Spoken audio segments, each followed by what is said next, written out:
Yo, yo, bitch. We're-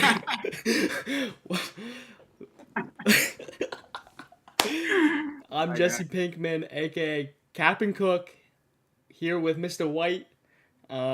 Welcome in. I cannot do that any longer. That's awesome. We're in NFL season special Breaking Bad theme, as you might be able to tell. I hope you can if you've clicked on the stream. I mean, as you can tell, we went all out. Special stream, should be a lot of fun. Very excited, and we're gonna have a couple of segments. We're gonna end it with our bold predictions from Jesse Pinkman, Walter White, Mr. White. Say my name. You know it. Say my name. Should I have said it without laughing? And I don't know if we want to. I don't know if we want to swear, because actually, I should mention my niece recently subscribed to the channel, and she's 11. So yeah, we might want to be careful. But yeah, we're gonna have a lot of fun here. This is a very special stream. Blake and I have been working on this for quite a while. We've been talking about it. It's been in the works. There may have been little hints at it here and there in various streams over this off season. Also in the league chat of the listener league for anyone that's in that. Also teased it today, put a little gif of Heisenberg putting on the hat. So yeah, it's finally here. Tonight's the night. Let's do it. Yeah, hope everyone is ready for the NFL season. It's going to be an awesome way to jump it, to kick things off before the season. So yeah, I mean, we're going to start with Say My Name. We're hopping right into our first segment. Dan, the people out here will recognize this segment. I'm in character tonight. Mr. White, people will recognize this segment as this is, a popular one, a really fun one. Your goal is to say my name. All right. What we have here is a tight end, age 24 to 28. His draft capital, NFL draft capital, round 3 or later. He's got a big quarterback upgrade this season. He also finished 14. This is not tight end premium, by the way. This is points. This is just full PPR. 14.6 points per game in the final 3 games. He didn't play in week 18. So that's all the fantasy playoffs. And he only had 2 touchdowns all season. Where's your mind going, Mr. White? Gosh, that's a tough one. A name came to mind, but I'm thinking he doesn't fit the draft capital. Yeah, because I was thinking David Njoku, but I think he was a pretty high draft pick. I think he was taken like the 1st or 2nd round, so can't be him. You said age 24 to 28, was it? Age 24 to 28. Okay, 24 to 28. So kind of, yeah, mid to late 20s. Got a quarterback upgrade this offseason. So, yeah, I'm trying to think which NFL teams got a QB upgrade. Okay. Name came to mind. Oh, I think I got it. All right, I'm going to go for it here. Chig Okonkwo. You got it. Yeah. All right, let's go. I got it. Oh, man, I'm fumbling because Mr. White. Boom. You got it. All right. That's awesome. Good start. We got yours. Yeah, by the way, yeah, I was going to ask you, are you drinking anything tonight? Like, is this kind of like Dynasty and beer style, or what are we doing here? Look, I'm an AA. I'm an AA. I'm getting my chip, Wait, I got something for you, Pinkman. Go ahead. We're celebrating. That's right. Bring the bottle back. My son, my house. That was, by the way, that scene is like one of the most like awkward ones to watch. But it's a very good one. Now. All right, just had to throw that in there. May have been working on a few impressions in preparation. So We'll be sprinkling those throughout the stream here. I love it, Mr. White. We got your Say My Name. You Oh, want yeah. to? Can you see the screen? Oh no, I cannot. Let me show you the screen, and you can list them off for me. Yeah.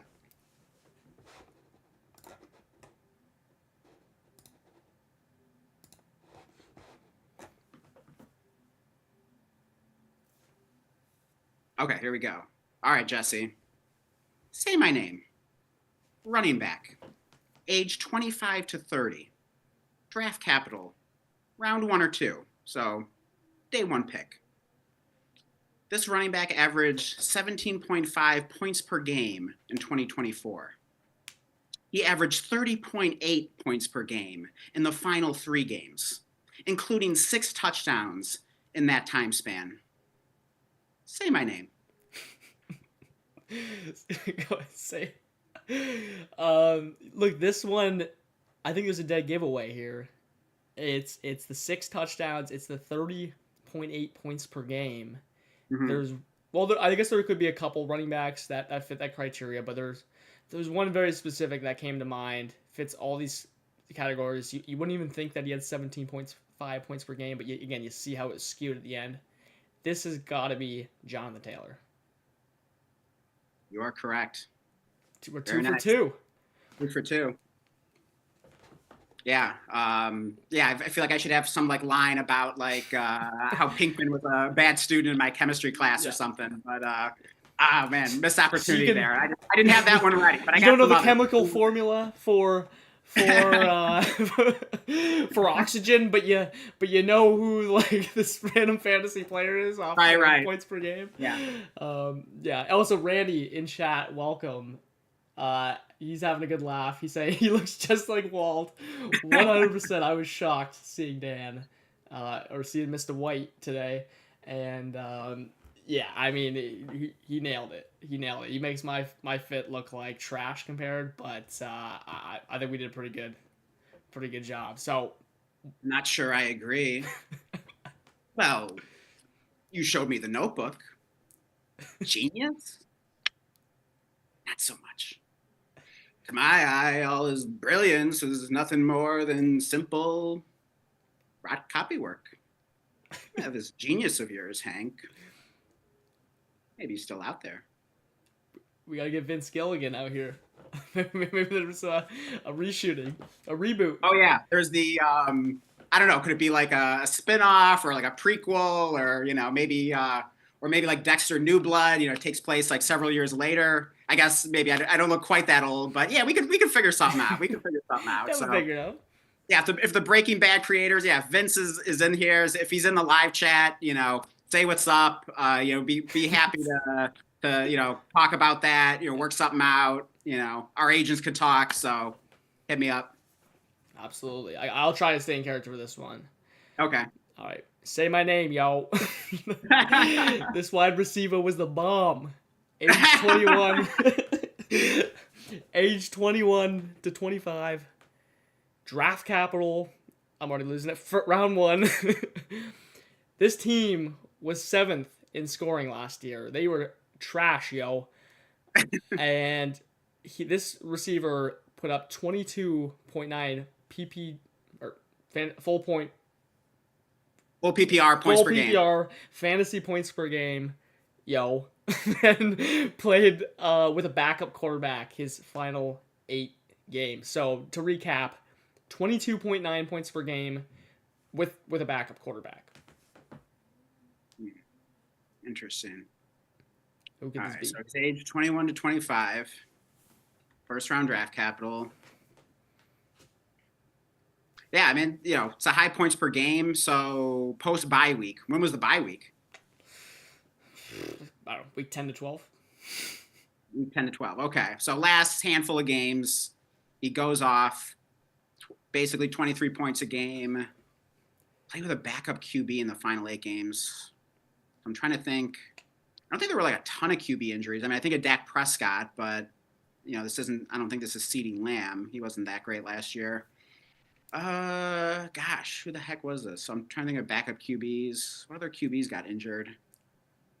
I mean, I guess Flacco was in there for the Colts. That comes to mind. Jameis Winston was in there for the Browns. So I'm thinking it's probably a Colt or a Brown. So it'd have to be either Josh Downs or Jerry Jeudy, I'm thinking. So I am going to guess Jerry Jeudy. That is incorrect. It's a good guess, though, actually. I didn't even think about that one. You want another guess, or should I give the audience a moment to yeah, let's see if the audience can get it. I'll think about it more as well. If I have another guess, I'll shout it out. Randy, if you're in here, any guesses at this one? This one, I feel like people might forget that this backup quarterback came in there was playing pretty well. So fantasy. He was in there for the entire 8 games? Yeah. All 8 games, yeah. But, yeah, if you're typing Randy, I'll do it. Coming to mind. Like, I don't remember like too many like major QB injuries last year. I mean, there weren't like a ton of injuries in general. I mean, at least certainly like for running back, very few running backs were injured last year, famously. Randy has stepped in. Randy has got it. It is Brian Thomas Jr. Oh my gosh! Of course, yeah, that's right. Yeah, because he was a lot better with Mac Jones than he was with Trevor Lawrence, which was pretty strange. I don't know if it was just a coincidence because a lot of times, obviously, rookie wide receivers really heat up in the second half of the season. But yeah, that's one I forgot about. Yeah, I mean, he was. I was just looking at his box scores, amazing down the stretch. Targets were all double digits. Phenomenal league-winning player was Brian Thomas.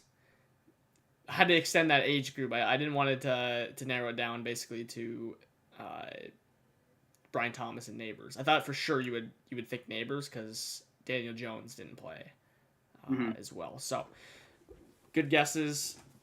Good job, Randy. He says, okay, yeah, he was carried by Brian Thomas. So that makes sense. Let's throw this back up here. While we... Yeah, I'm going to bring up the live chat so I can see what's going on in there. But yeah, good to have Randy here.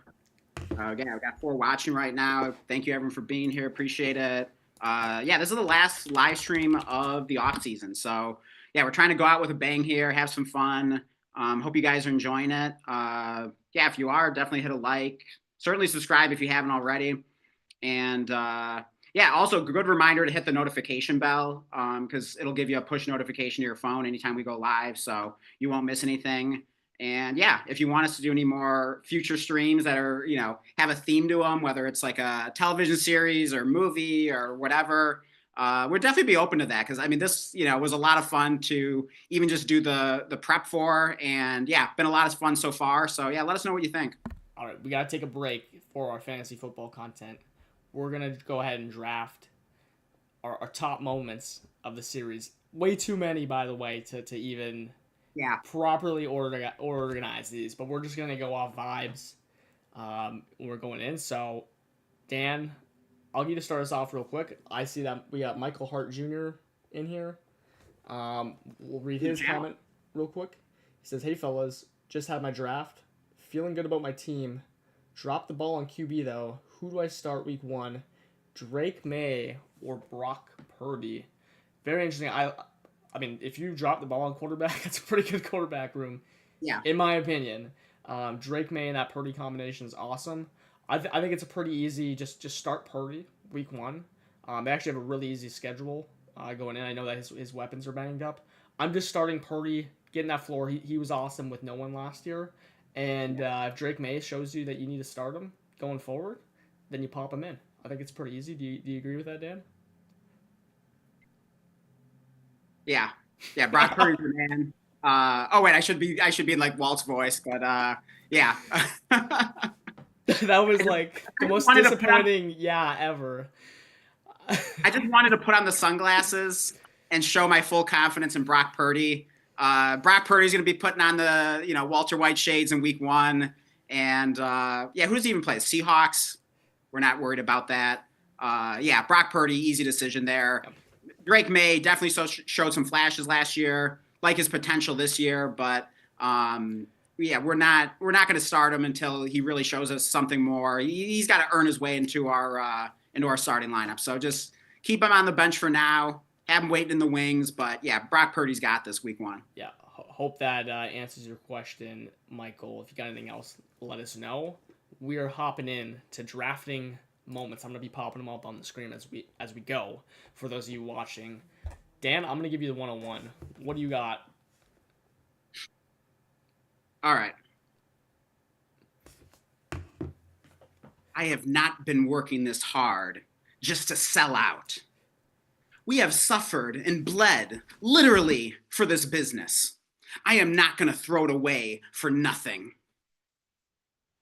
Jesse, have you ever heard of a company called Gray Matter? Well, I co-founded it in grad school with a couple of friends of mine. Back then, it was small time. We had a couple of patents pending, but it was nothing earth-shattering. But we all knew the potential. Oh, we were going to take over the world. And I sold my share, my potential, for $5,000.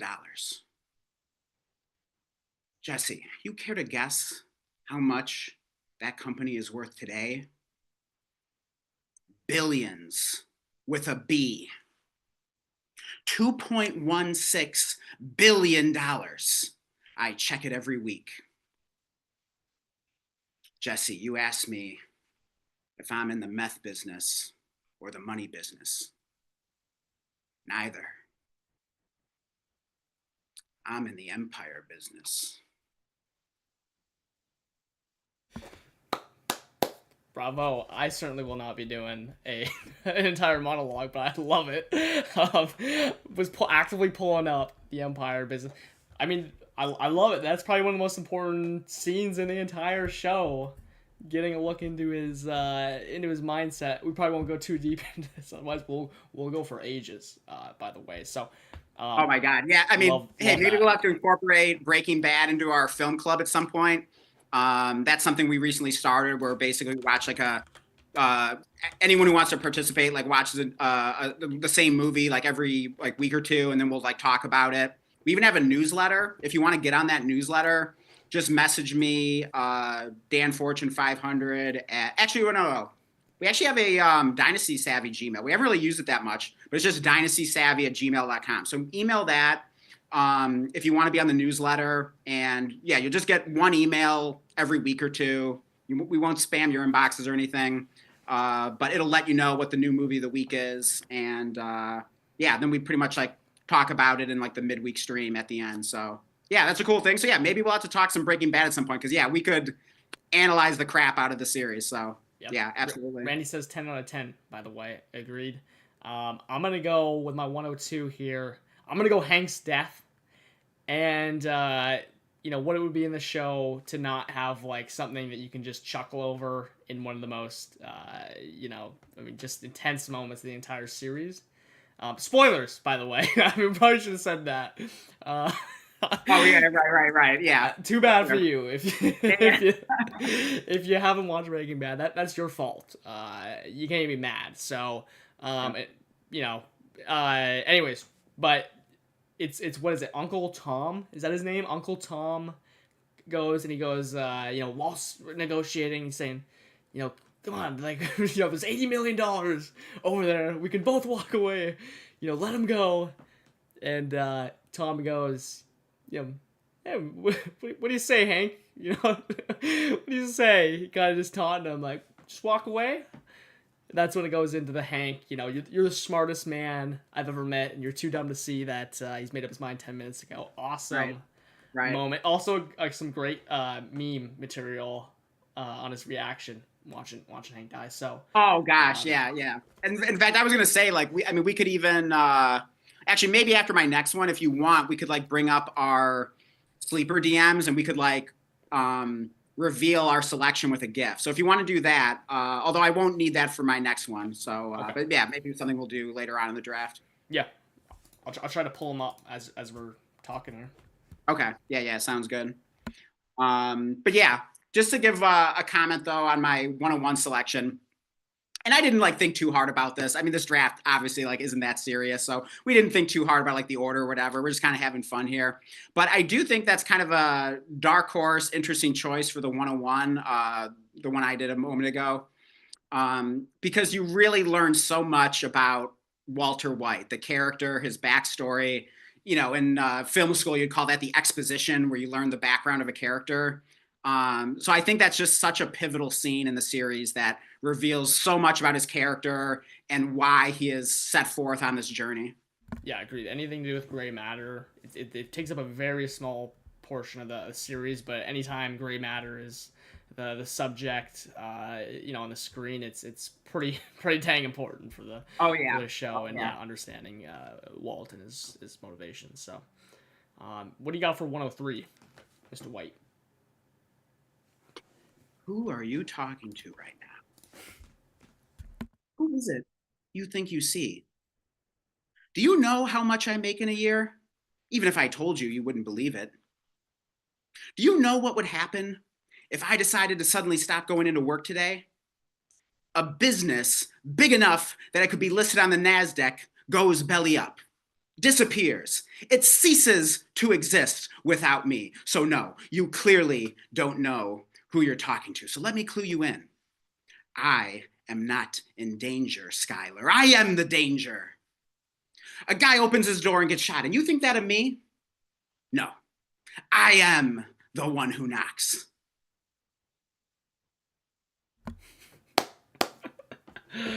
That's awesome. I mean, absolute classic moment as well. Again, memeable, really popular memed. Yeah, I mean, that's got to be up there. I had that on the list as well. I also had the Empire one, for what it's worth, as well on my. I think, oh, very nice. Yeah, I figured we might have some crossover, but that's totally cool. And on the, I mean, look, some of these have been monologues going on this, monologue streak. I gotta add this to here, but it's I'll pull up the. Oh wait.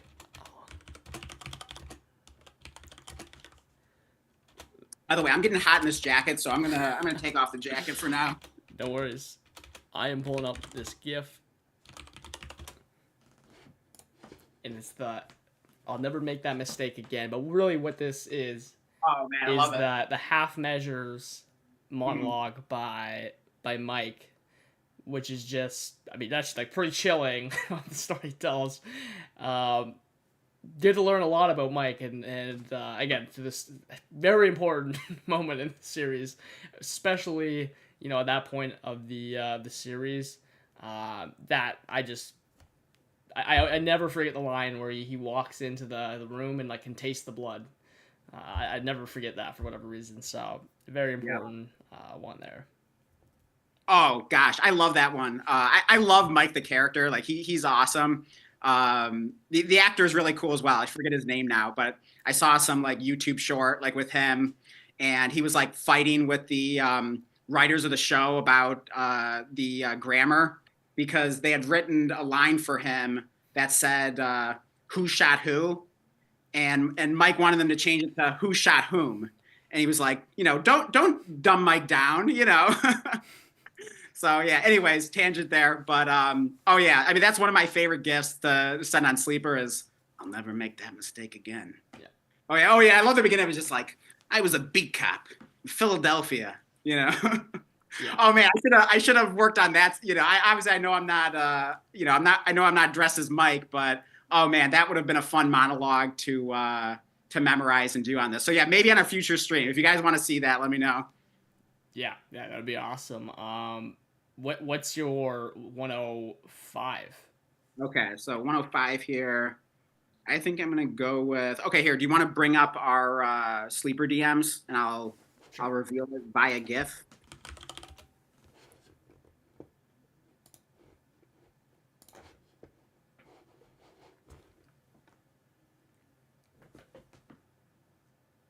All right, so I'm gonna go with. Oh wait, I know an easy way to find it.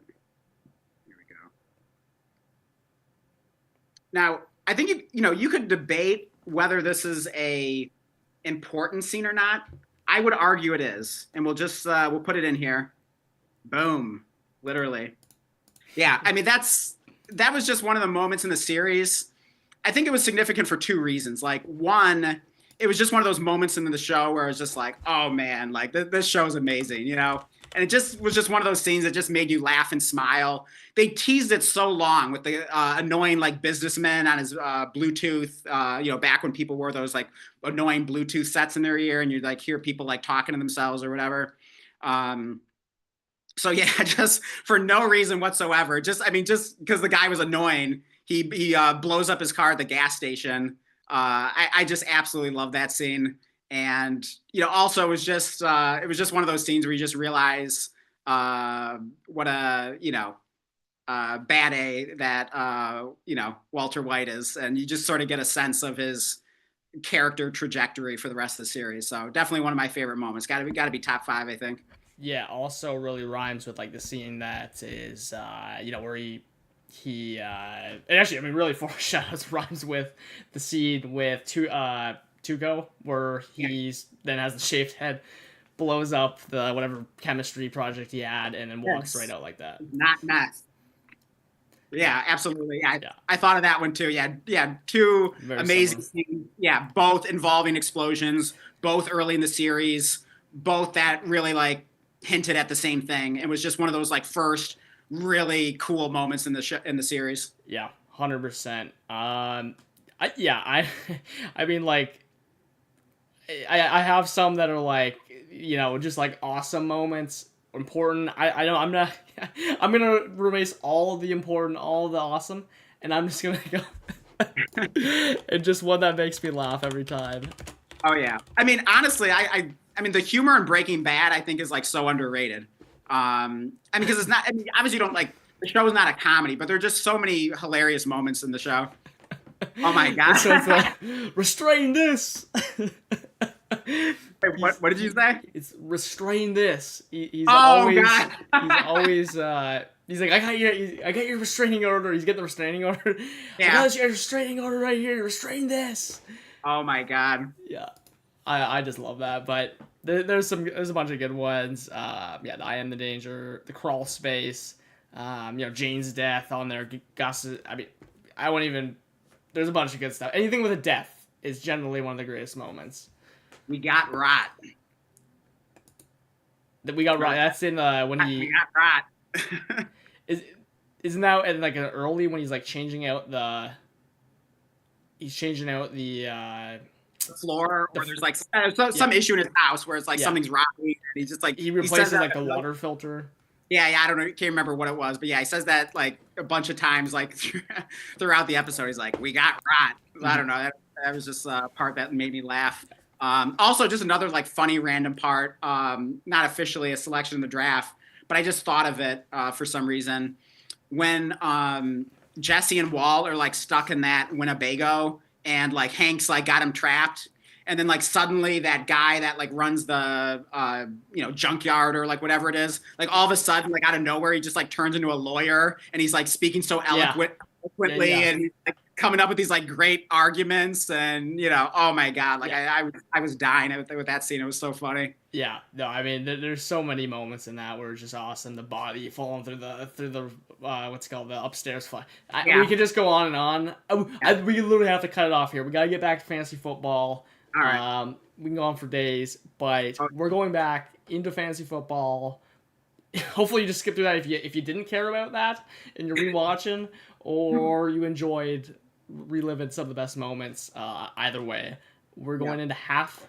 Oh wait, hold on. There we go. We're going into half measure, full measure, or in full measures, and like the moment that I picked for top moments, we will be selecting some players for each other to decide whether we're a half measure or going to take full measures going on into the season with. I guess by definition, the half measure will be we're not really buying it. We're okay, missing out on this player. But the full measure is this is a guy that we think is a strong value. I guess we can elaborate. Yeah, I mean, the way I was kind of thinking of it is like half measure, full measure. It's kind of like a way of just saying like buy or sell. So like full measure would be buy, half measure would be sell. And I mean, personally, the way I'm looking at it, or I don't know, correct me if I'm wrong, Blake, just so we can like kind of get on the same page with this. I was sort of looking at it in terms of like this coming season, just the 2025 season. So it's not necessarily like for dynasty or like anything like that, but just like, are you buying or selling? Or are you believing or not believing in this player for this season? Yeah, like, let's just say it's redraft. Like, yeah, it's redraft. Is this someone you want at value on your redraft team? So that's basically what we're saying. So if we want them, full measure. If not so much, it's half measure. All right, let's jump into it. I think let's start with you first here. Who you got for me, number one? Okay. All right. So the first one is Ricky Pearsall. So half measure or full measure? Well, this one's gonna be easy because for me in Dynasty, he has been and will continue to be a half measure, but in redraft, he's a full measure because he goes behind everyone else. Redraft, I don't care if I lose my late 7th round pick or wherever the heck he's going. I think I've gotten him in 2 of the 3 drafts I've done. He's just there. He's really easy to pick. Unless there's someone that loves Ricky Pearsall or is really sharp in your draft, you really don't even have to worry about reaching up on him because there's so many good receivers ahead of him. You can kind of get him as your 4th or 5th. So, yeah, I mean, his price is completely reasonable. I would also say I'm a full measure on Juwan Jennings right now, just to add that. I mean, I'm full measure on Brandon Ayuk in your IR slot. I want to get in that Niners receiver room. Someone's going to beat that ADP, and they all are very cheap. I think there's a big winner there. So I've been big on all those Niners guys, especially Ricky Pearsall. Yeah, I mean, all 3 of them are going so late. So I feel like at least 2 of them are going to end up being really good values. And even if you end up picking the one that ends up being the bust or whatever, what did it even cost you? I mean, Pearsall is going the earliest of the 3 in redraft leagues, and even he's going like really, really late. I mean, you can get him after there's kind of like this big flat tier of wide receivers, and he pretty much goes to the very end of it. He's kind of like the last guy in the tier. He's like the cheapest. Like it's pretty much like him and Josh Downs. And I forget exactly what round you get him in, but it's somewhere around like what was it, like round 8, round 9. I mean, it's 7, it's absurdly late. And then Jennings is going even later than that. Ayuk's going even later than that. So, yeah, even if you draft the wrong one, like you're not going to even lose anything. It's a very minimal cost. I'm a little more nervous about Jennings, just with the whole contract holdout. Like, is Kyle Shanahan going to punish him? Kind of, scheming him out of the offense, like perhaps that's what he did with Brandon Ayuk last year. Because from what I heard, Brandon Ayuk was still like the best separator in the NFL last year, even though he wasn't producing fantasy points. So, but yeah, speaking of Ayuk, yeah, like you said, you can stash him in IR. So yeah, I mean, once Ayuk comes back, the 49ers really only use 2 wide receivers, which is a good thing because it's a very consolidated target tree. So if you're one of those top 2 receivers, you're probably going to be productive. But there is going to be an odd man out eventually. So it'll be interesting to see who that is. I'm really not entirely sure. I think I would guess Jennings, but it's anyone's guess. Yeah, I mean, that's why I'm in on all of them, but Pearsall's got the highest upside if he truly establishes himself. That's why he goes higher. So full measure on him. Let's move on to my first one for you. I'm praying I can even remember who it was real quick. I think I got to pull it up. God. Wait, did you tell me? I told before you. That in our text messages? I told you. I forgot to write it down though on my own. Okay, here I'll help you out. Here. I got it. You got it? Okay. Calvin Ridley. What do you think? Half measure, full measure. I mean, come on. Anyone who's watched the channel for any length of time knows what the answer here is, and that is most certainly a full measure. I've always really liked Calvin Ridley. In fact, first dynasty league I was ever in, it was a 16-team league, and Calvin Ridley was my pick in round 2. I went Lamar Jackson in round 1, and went Calvin Ridley in round 2. So yeah, I've long been in on Ridley, always liked him. I mean, anyone that was watching our content last offseason, like we talked about Calvin Ridley a ton. I was a big believer. Blake, like you didn't like him as much. At least, you didn't like his, what he costs. I mean, Blake, remind me, like, where was he going in redraft drafts last offseason? Do you remember offhand? Like, pretty much. I mean, I remember like more on underdog, and he was like going in the 50s on underdog. I mean, pretty much like. Here's the thing. I think more or less kind of where he's going right now, except now he doesn't have Will Levis as his quarterback. He's got Cam Ward, and he doesn't have DeAndre Hopkins by his side. He has just himself. So I'm completely 180 as well. Yeah, exactly. Yeah, you've definitely come around because he's got a great upgrade at quarterback potentially. I think there's a lot of excitement about Cam Ward. It seems like all the reports on him have been really good. So now if he goes from like maybe the worst quarterback situation in the NFL last season to if it can just be like league average or even close to it, if Cam Ward can even just be like the 22nd best quarterback in the NFL or something like that. Maybe he surprises even a little better than that as a rookie. It's going to be a massive upgrade for Calvin Ridley. From what I hear, like he can still play. He ain't washed or anything like that. He's the clear number one receiver, number one pass catcher for this Titans offense, which should be much improved with the help of Cam Ward, of course. They also drafted some receivers. They brought in Tyler Lockett. We'll see if he has anything left. I kind of like Chigo Okonkwo to potentially take a step forward this year. There's been a lot of nice reports on him. I mean, we both really like Tony Pollard. We think it's wheels up for him. So I also, if I'm not mistaken, I think they made some investments in their offensive line. Don't quote me on that, but I'm pretty sure. Their offensive line's way better, yeah. Exactly. So, I mean, it's wheels up for the Titans offense. So I'm definitely want pieces of this Titans offense because I think one of the mistakes that people make in redraft is just thinking like, oh, like what we saw last year is like that's what's going to be. That's what it's going to be this year, right? But like, no, of course. I mean, it sounds so obvious to say like, no, things are going to be different this year. But I think a lot of people forget that. So, yeah, I think there are definitely going to be some Titans that are values in drafts this year for redraft.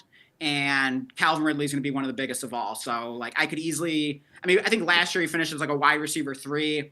I mean, he should be firmly in the wide receiver 2 territory. And I'm not exactly sure, where he's going among receivers in redraft, but it's definitely a value. So, full measure on Calvin Ridley, no doubt about it. Sweet. Give me, your next one there.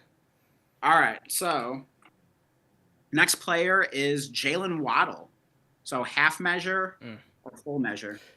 Yeah, I mean, this is a tough one because I think I have to default out. He has not really been on my board in redrafts that I've done.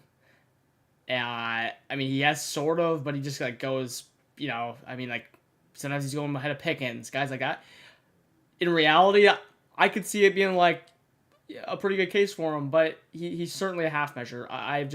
Nothing I've done has backed up any reason to say he's any kind of full measure. I certainly see the upside case. I also see the upside case on all the receivers around him. Again, Calvin Ridley in that similar range. I would rather have him.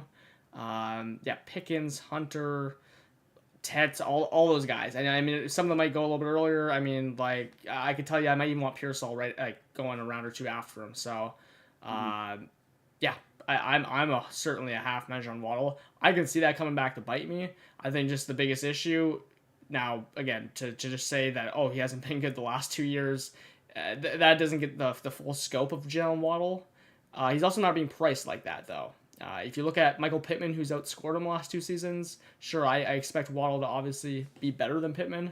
Pittman's going like double digits. No one cares about Pittman. I mean, you could argue like, if we just didn't know how amazing Waddle is, you probably shouldn't be going with amazing receivers as well. It's just one of those cases where it hasn't come all together. There is the concerns about the quarterback, all that stuff. He's sucked without Tua, so half measure for me. There are other players I want around him.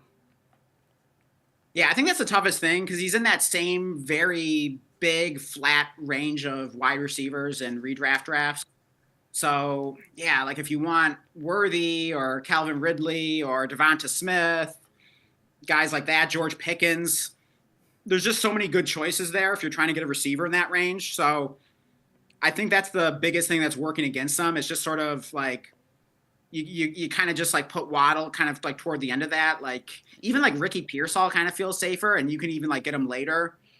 At the same time, though, I mean, I know we're focusing more on redraft here, but he is the kind of guy where, like, I owned him in Dynasty, like, early in the offseason, and I was able to, like, get rid of him for, like, I think I just sort of took, like, a late first or early second and ended up taking Caleb Johnson, which doesn't feel amazing right now. But it was in a league where receivers aren't really valued a ton.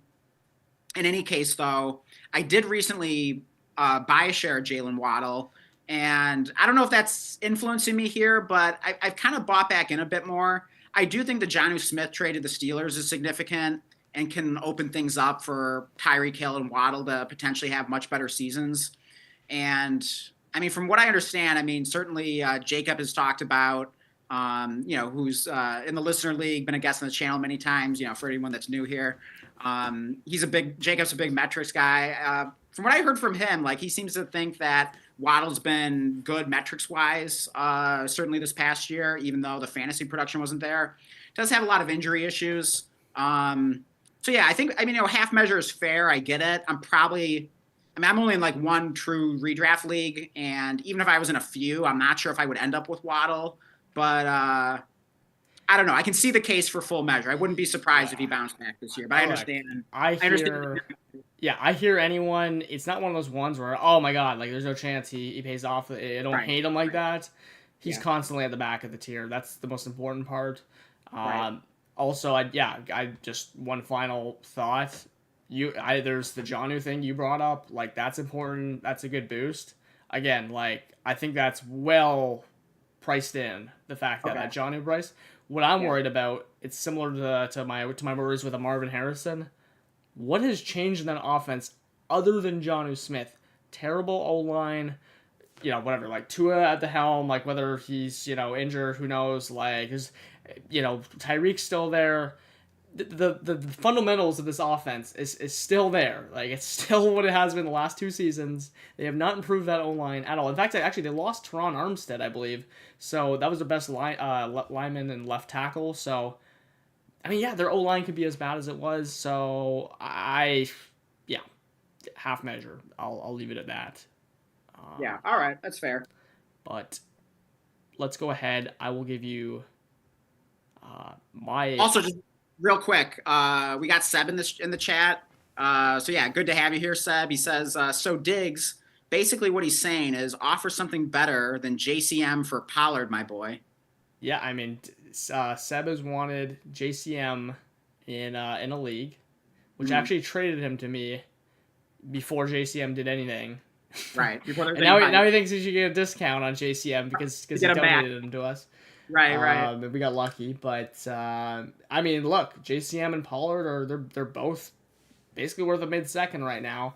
I actually even just said, hey, I think Pollard makes a little more sense for our team. I added a third on top, so I mean, I like. There's no chance I'm adding a second to JCM.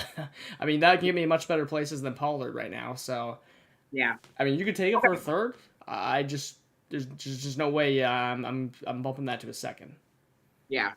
Okay, so did Seb officially decline that offer, or what's the status, Blake? No idea. I think I sent that in the last 24 hours. JCM in a third. I mean, hey, if anyone's in chat, let us know. JCM in a third or Pollard. Yeah, which side do you want in Dynasty? Yeah, so, or just leave it in chat if you are watching afterwards. So, yeah, I got K9 as my player for you, Dan. I like it. Kenneth Walker. I just acquired my first share of Kenneth Walker today. We are most definitely going with a full measure here. Yeah, I mean, I think the knock on Kenneth Walker is that he's a bit injury prone. You're most likely going to have to deal with, okay, he's questionable this week. He's like dealing with something, and that can be annoying. And sometimes he's not quite his full potential, his full effectiveness when he's a little banged up. It seemed to be like that was the case last year. But, like, man, when this guy is right, he's just an awesome running back. I mean, I think it was a Monday night game against the Lions. And, I mean, he looked like Gale Sayers out there. I mean, he was just, like, unbelievable. He just looked like he was shot out of a cannon every play. I think he scored, like, 3 touchdowns. I mean, it was just such a great reminder of just how explosive he is when he's healthy. Seems like the Seahawks should run the ball quite a bit this year. I mean, I don't think they're going to be like, oh yeah, let's let Sam Darnold carry this team. I know he's coming off a good season and all, But they got the offensive coordinator from the Saints, who got just a phenomenal year out of Alvin Kamara last season. I mean, what was it, like week 2? Alvin Kamara went off for like 40 points. It was just like, oh, holy cow! Like, this new offense is really good to the running back. So, and that was with an old Kamara, where, yeah, I'm sure he was going high in redraft and everything like that, but I mean, I don't think anyone had like insane expectations for him, but he was like one of the biggest surprises in a way to start the season. So imagine that with a healthy, young, in his prime Kenneth Walker, with this new offense, new coaching. They're gonna be, as dedicated to the run as ever, I imagine. I just think it's gonna be a great situation for him. He seems to be the clear lead featured back, RB1 in that offense. Sharp will probably have some kind of role, and of course he's an amazing handcuff. But it's going to be the Kenneth Walker show as long as he's healthy. So yeah, I'm excited to get my first share in Dynasty. I don't know how it's, how it's the first share I have. Actually, in my first Dynasty league, the one where I went like Lamar Jackson, Calvin Ridley, I went Amon-Ra St. Brown in the 3rd round. That was just after his rookie year. People were doubting him. And then I think I went like, I might be getting the order wrong. Maybe it was like Mark Andrews, then St. Brown. And then I think it was like round 5, I got like Kenneth Walker. He was going into his rookie season. So always liked him. Even though he went to Michigan State, rival school, I'm a Michigan guy, but awesome player. I think it's going to be a great year for him. Most definitely a full measure for K9. Yeah. I mean, like Dynasty, I'm a full measure, just talent to price. Very cheap to get him for that late first acquisition cost. So, yeah, redraft. I don't want to confuse me not getting him in redraft with not being a full measure, because I certainly would draft him. He's just been getting like reached on in the 3 drafts that I've done. So I guess other people have been full measuring on him as well, because I haven't even had the chance to draft him. Where I was sitting in that 3-4 turn, boom, he's gone in like the mid-3rd for some reason. So. Yeah, hey, I got a good question of you, because you reminded me. I just had my home league draft. League's been going for like 25 years, and I definitely faced a tough decision on which running back to take at the 303. So basically, the choices were James Cook, Kyron Williams, Omarion Hampton, Treyveon Henderson, and Kenneth Walker. I feel it is so close between those 5 players. It kind of feels like they're all in the same tier to me. What are your thoughts? Like, do you have like a definitive order or preference? Like, do you have like a favorite or two among that group, or how would you rank them? Just not a big James Cook guy. Completely understand the season he had, but out of what I just heard, Kyron, and I know a lot of people hate Kyron. I think it's pretty good value, especially half PPR. Him and Hampton would be like the top 2 that list. I wouldn't take K9, and I would leave K9 and Henderson just at the back because of like ADP purposes. Obviously, like I wouldn't want to reach up that much. I just think those other guys are better. But yeah, the 3-4 turn area to get a K9 and a Henderson, that is awesome if the question were to be translated into that part of the draft after. Yeah.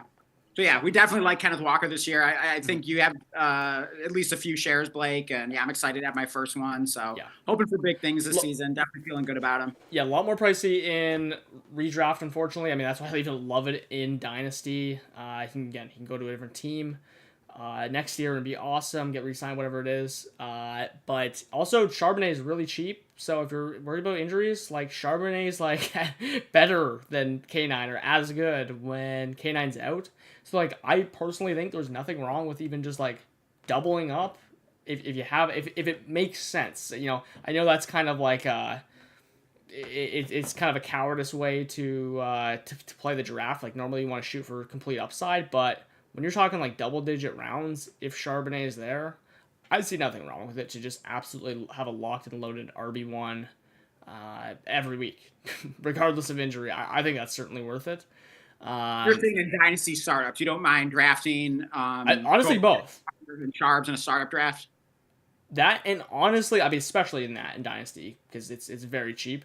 In redraft, I wouldn't hate it as long as you're not like taking Charbonnet very early. Again, I'd have to see where Charbonnet's ADP is.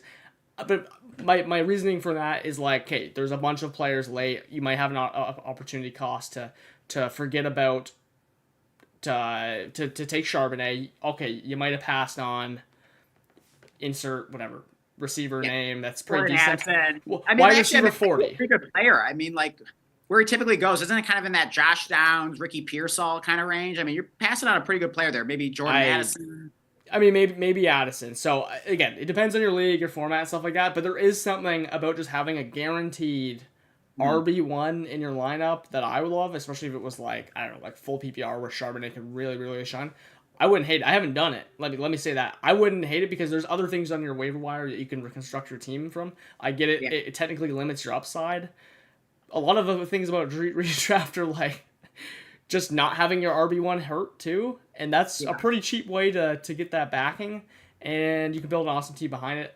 Completely get if someone disagrees. Again, I haven't even done that. But yeah, I mean, I think like maybe in a shallow redraft league where it's like start 7 plus kicker and defense, or just like 2 receivers, 1 flex, like maybe justify it there. Although in a deeper league, you definitely not a deep one. The way you can do it in a deeper league. Yeah, I mean most redraft are pretty shallow. I'm not doing that in like a 3 flex league. Even in a 2 flex, it gets a little questionable. It depends if it's you can't do that in a 14 team league. Let's be very clear about that. I mean, the counter argument is that like you shouldn't like draft a player whose upside is contingent on your round 3 pick failing because you're just going for pure upside. So I would probably more lean toward that. I do think it makes more sense in Dynasty because Dynasty with all the trading, you can, if you're good at it, you can acquire extra value and then just use that to, spend on a luxury player like your, Kenneth Walker, Handcuff, and Charbonnet. But one piece of advice I heard that I think is something just kind of a good general rule to keep in mind or at least consider. I can't remember who said it, but they basically said, you can draft a handcuff for your running back and redraft as long as that handcuff you're drafting is taken more than 10 rounds after the starting running back. And I think that's generally a good rule of thumb. So let's say you get Saquon in round 1. Okay, if you can get Will Shipley round 11 or later, I think that's acceptable. But sooner than that, I would probably advise against it. But, there could be exceptions every role depending on the format and how shallow it is. And I do think if you're in the right format, the reason I say that I actually don't hate that idea, I think a Charbonnet is the exception rule. There is rarely a time where you can actually feel better about the backup coming in than the starter. Right. And that's how I feel about Charbonnet in a full PPR. I think I would rather technically have K9 out and have Charbonnet in, but that's not to slight K9. This could be an extra full measure on Charbonnet. However you want to take it, I think it's awesome to draft both. And if you have a guaranteed RB1, I certainly value that. People's seasons are ruined. You can as long as you have more than 4 bench spots, which you should, you can get upside in other backfields and other rookies and stuff like that. With your other bench spots, you know what I mean? Just to have 1 bench spot to guarantee an RB1, to me, that doesn't sound like too bad of a deal. Completely get that's the exception to the rule, if so. Yeah.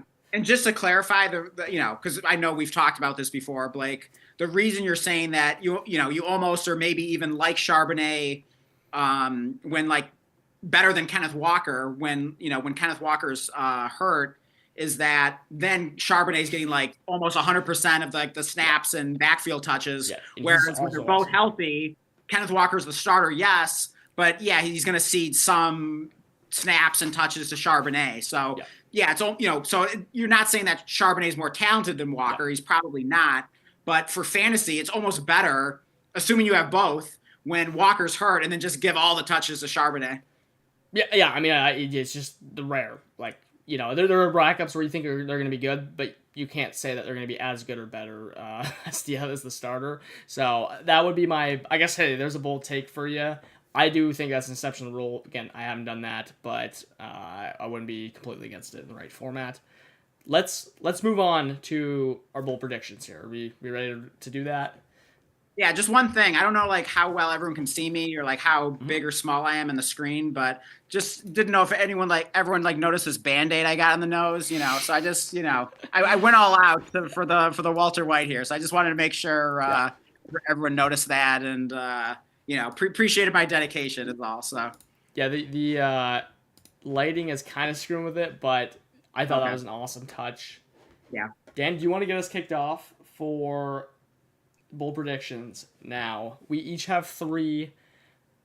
Dan knocked it out of the park with a J-Mo bold prediction. What was it, like 1,000+ yards? He easily cleared that. And then what was the other one there? Well, I think one of my bold predictions was, this wasn't a good one. I mean, it looked good for a minute there before Diontae Johnson basically just like turned into Antonio Brown in a bad way. But I think I said that Antonio Brown was going to finish as a top 12 receiver in full PPR leagues. And man, when Andy Dalton went in there, Diontae Johnson like was heating up. I think he had like 3 20-point games in like a 4-week stretch. And then what was it? Did he get injured, or was that when he was traded? But then it was just like all downhill from there. But man, like if that had kept up, because even if Bryce Young had gone back in, I mean, Bryce Young was awesome the rest of the season. If Diontae Johnson just stayed on the Panthers, like I think I would have been right on that bold prediction, because like he was borderline on his way to doing that. And then what was my third bold prediction? I think it was Stefon Diggs was going to finish as a top 5 receiver. He was on pace to be close to that for the first few weeks before he got injured. I think he was like top 12 in points per game. He was scoring a bunch of touchdowns. He was looking good. Then he tears his ACL. So 1 for 3, but I don't think I was too far off on the other 2, even though like on the surface, it's your first instinct would be like, oh, well, yeah, you clearly missed on those. But there was a minute where those were looking pretty good for a while there. Yeah, I can't remember my third one, but mine were clearly too bold. I didn't want to be a coward and pick the Marvin Harrison, fade one, because that was just too popular. I actually went to Malik Neighbors, who was extremely, that was a big L. Again, I was trying to be bold, but Pacheco, I thought was going to, we only saw a game and a half. He looked awesome. It's kind of the same thing as your Deontay/Diggs one. It could have been awesome, but he got hurt. And there was one I threw to your Diggs bold prediction. I said, we're just going to see him score 2 touchdowns week 1. You did say that. And be like, I literally called the 2 touchdowns. He's going to be an awesome receiver on the week 1, and then people are going to be like, wait, why were we drafting him in round 3 or 4 or whatever it was?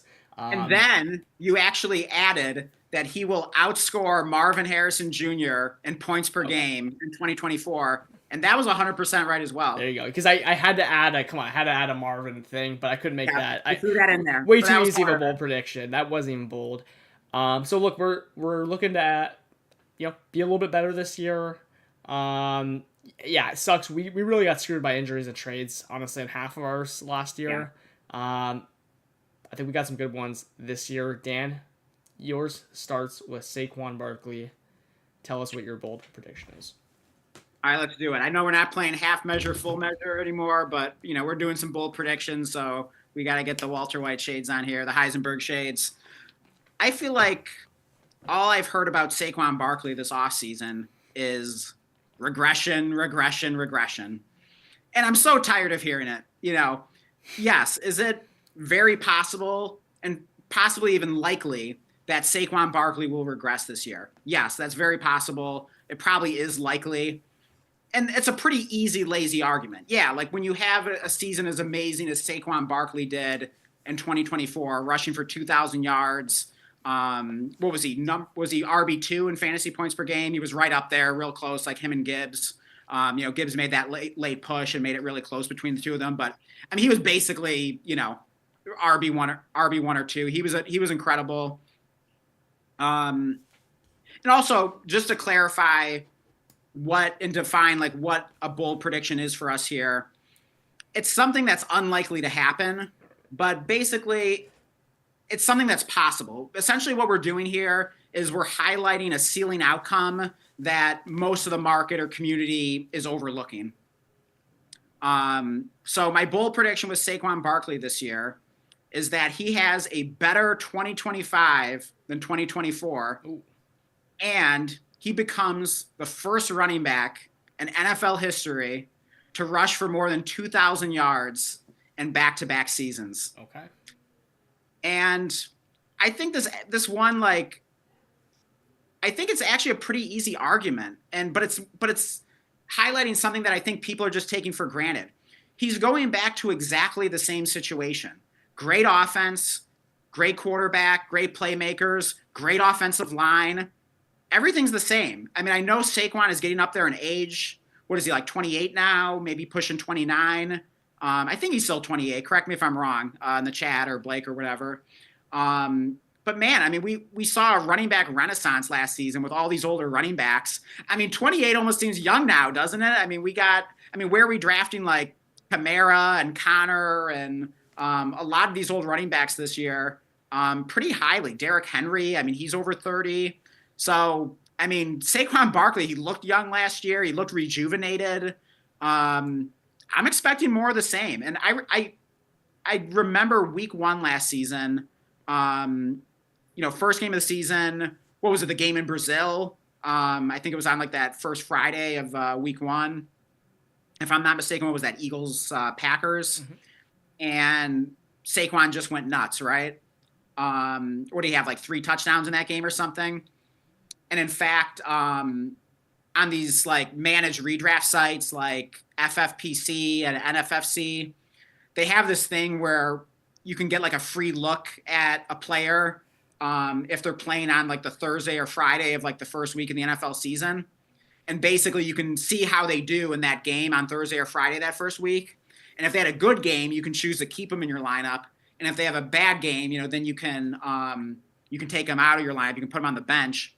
And the reason they do that is because they want to make more money, because then it allows people to do drafts like all the way up until like Sunday, and like the site can make more money.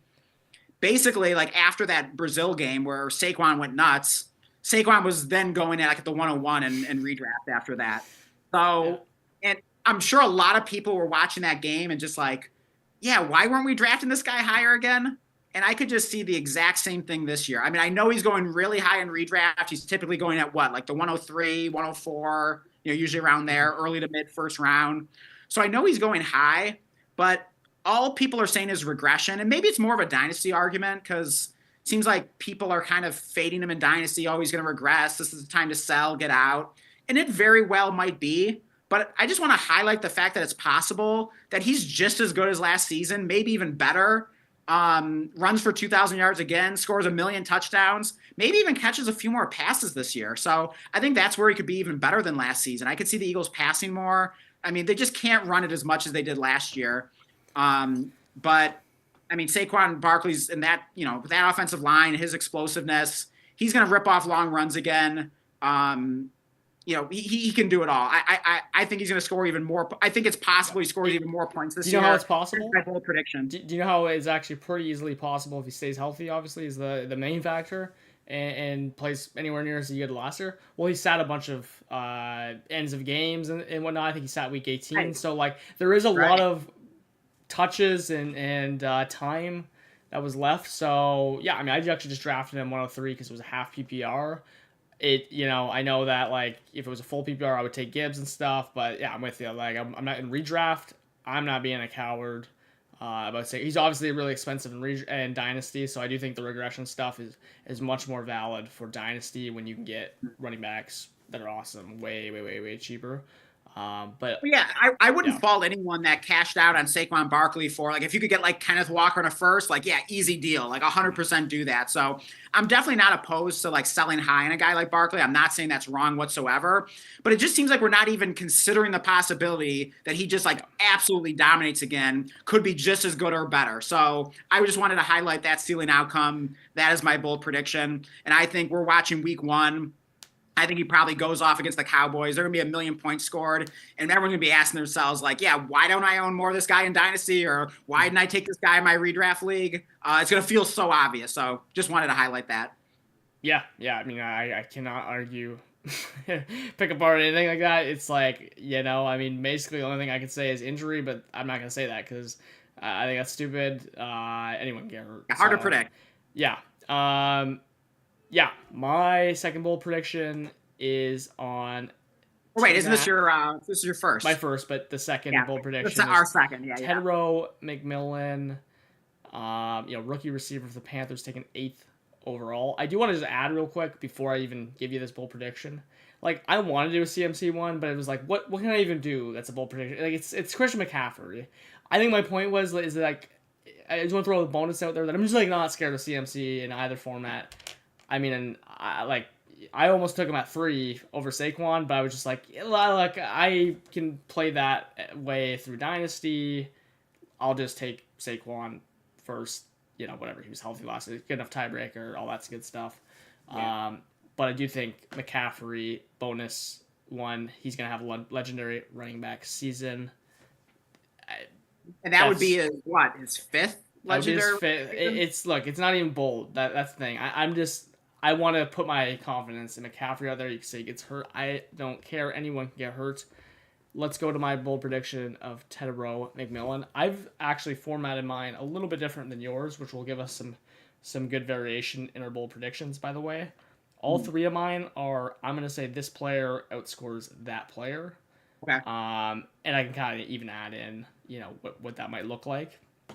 This one, I had to put in, this is my least spicy one, I think, especially just with the rankings of where players are going. But this is one I've had since rookie drafts were going, after we got, the landing spot. I think you might know where this is going. I know exactly where you're going with this. Yeah, because this is one I actually made the decision Dynasty over this player, which was certainly really bold at the time. I don't think it's as bold now, especially with how the high people have gotten on T-Max since the draft. And hey, the runway is clear for him to get a hot start. I'm gonna say T-Mac outscores Marvin Harrison, who, this is bold because T-Mac's going at roughly around wide receiver 24. Marvin Harrison's still at wide receiver 18. A good few slots between them. I mean, it's kind of that weird wide receiver dead zone too. So it's normally a couple rounds between them. Marv is then floating at 3-4. Tet's at 5-6 in your general 12-team league. So a good difference in draft capital between them. I just think they're basically in the exact same situation, and I think T-Mac's in a little more of a favorable one, to be completely honest. I mean, just being that he's a little bit more of that mystery box. Bryce Young was heating up. They got a really good schedule to start the season, whereas Marv's just getting in that same position. So had to include Marv in the bold predictions one way or another. Come on. So, yeah, I mean, I also just said that, I just think T-Mac's a easy wide receiver 15 in that back half of the season. I just think he could have that be truth right out the gate. Honestly, they have an awesome schedule. They go against the Jags week 1. Yeah, I think he's going to have an awesome season. A guy I want to get in all my leagues. Kind of a cheap shot there at Marv, not going to lie. So, yeah, I still love Marv. I almost made him one of my bold predictions. I still believe in him more than not. There are some legitimate concerns about him this season with same offensive coordinator, and Kyler Murray's short. Can't find Marv over that tall offensive line. And from what I understand, Marv, I think he's running more in breaking routes. Where the line's going to be in Kyler Murray's line of vision, whereas Trey McBride runs more of those out routes where Kyler Murray can see him because the line's not blocking his view. But in any case, I mean, yeah, absolutely love Tet. Putting Marv aside, love the call on Tet. I think he's just going to be awesome this year. Yeah, I mean, it'll be interesting to see how long it takes for him to really get going. Wouldn't be shocked if he's productive sooner than later. It might take a few games, might take more of it, could take the first half of the season before it really ramps up. But at some point, I think he's going to get really hot. I think he's going to be someone you're really happy to have on your team down the stretch, whether it's redraft or dynasty. Mm-hmm. He's clear wide receiver 1 in his offense. I mean, the deck's clear. They traded Thielen to back to the Vikings. Coker's out 4 to 6 weeks. It's wheels up for Tet McMillan. Yeah, I think Leggett sucks, so even better. This is going to be mostly sharing the field with him. Leggett, I'm starting him week 1. I'm not waiting. I don't care if he's a rookie. He's going to be a guy that's in my lineup. McMillan. I think you said Leggett. I said Tet. T-Mac, he's going to be my lineup out the gate. I'm not waiting just to start him. That's my bold prediction. 100%. My first one. Dan, let's get to your second bold prediction. Yeah, so we are going to stay on the Carolina Panthers. Yeah. And, I also had Carolina Panthers, one of my bold predictions last year because, of course, Deontay Johnson was on the Panthers. We're going to go with Bryce Young here. So my bold prediction with him, and we got to get the Heisenberg shades on for this because we're going bold here. Bryce Young. He is going to throw for 4,000 passing yards, and he is going to have 35 total touchdowns this season. And we'll call that combined passing, rushing, receiving, whatever. And he is going to be drafted in the top 3 rounds of Dynasty startup drafts next offseason. So, yeah, I mean, I just kind of feel like it's wheels up for the Panthers here. I mean, I don't care that much that they traded Thielen to the Vikings. I don't care that much that, Coker's injured for a handful of weeks. Yes, like those are losses, but it's not going to change anything. I mean, I love me some Hunter Renfrow. Like he's going to, go into that slot there, be a fantasy zombie this year. That could be another bold prediction. I definitely think Renfrow could have some fantasy relevance this year. So good guy to pick up. If you're in a deep enough league, if you need a little early season help like Renfrow. I'm not a big Leggett fan. Jimmy Horn is someone I kind of come around on a little bit. Like maybe he could do something at some point, but they'll get Coker back. They got Jatavian Sanders. He could maybe take a step forward in his year 2. I just think one way or another, like nothing's going to stop this train, to quote Heisenberg here. Nothing's going to stop this train with Bryce Young this year. We saw it late last season. Like he had gotten benched, like Andy Dalton went in there and he was outplaying him. But then what happened? Andy Dalton got hurt, I believe. He got a car crash. Which is he got a car crash. Okay, so he got hurt one way or another. Yeah. And they had to, put Bryce Young back in there, but he had a chance to go to the bench, get his bearings, self-scout, reevaluate himself, observe things from the outside, get a different perspective. What does he do? He comes back in there. And after the bye week last season, Bryce Young in 6-point passing touchdown scoring, he averaged nearly 24 points per game in his last 7 games last season after that bye. So, I mean, those are phenomenal numbers. I'm not sure if he can keep up quite, 24 points per game for this entire season, but I don't think it's crazy to think that he could be, near or maybe even above like 20 points per game. I don't know. I'd have to think about that, but I'm not going to predict exact number, but I do think he's going to have over 4,000 yards passing. I think he's going to have 35 total touchdowns. We know can run a bit as well. He'll score some rushing touchdowns. And I just think what we saw last season was a sign of things to come. I think it's going to be more of the same. It's going to be a continuation this year. I think we're going to see great things from him. And I think we're going to suddenly remember that this guy was a number 1 overall pick in the NFL draft. And, what an amazing college quarterback he was. I just think like this is going to be him like hitting his prime. He's going to have his first really great year. And he's going to be a awesome asset in Dynasty come this time next year. Yeah, I mean, I was a big skeptic of Bryce Young early because his price was, at least from everything I could tell, it was pretty high coming off that good season. But as things have shaken out, there's been a big gap between him and those McCarthys of the world, a really big gap in value, it seems. So, yeah, I mean, I'm right back in after they drafted T-Mac as well. Signs are up for him. Like, the Canales is there. I'm kind of back in on Bryce Young. I don't even own any of him in Dynasty, but he's a guy I'm like actually willing to trade for or draft if it made sense. And I do think he could have a good season. I think he's been a really good like super flex or just like late round quarterback. An underdog and stuff. Loved him as a pick late and really easily stackable with his receiver core. And he's connected to Tet, my bold prediction. So I think, of course, he's going to be awesome. So we got the stack in our bold predictions. We have correlated our bets, our bold predictions. Like, I love it. We didn't even plan this. Like, you didn't know what my bold predictions were. I didn't know what yours were. So that's pretty cool. And we each ordered them a certain way. And it's funny that I purposely put them beside each other so that we can cover all the Panthers stuff. Yeah, because obviously, like, I eventually had to text you just before the show what my players were, but prior to that you didn't know. But it's pretty cool. I hate to be this. Look, I didn't want to do all the rookies. Like, I wasn't even gonna put a book on there. He's too obvious. Too easy, yeah. But look, Henderson, I will say, Henderson has been a guy since, the pre-draft process. Like, I've been on big time. He's obviously being steamed up like crazy. The thing is like, I don't know what's too high. I'm basically willing to take him in like third round of redraft. I don't know what it is. I mean, he is just the archetype. If it's like the anatomy of a league winner, it is literally Treyveon Henderson.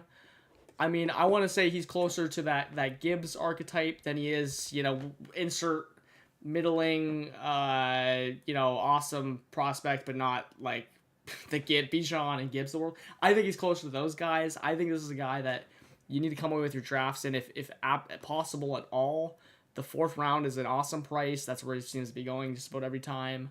But what's even better about him, you might say, oh my god, Jesse, Captain Cook, he's so expensive, man. He like, how am I gonna pay up my 4th round capital? I have the 401. Well, guess what? Ashton Jeanty is going in the 1st round as also a rookie running back. Pretty damn similar situations. They're not on great offenses.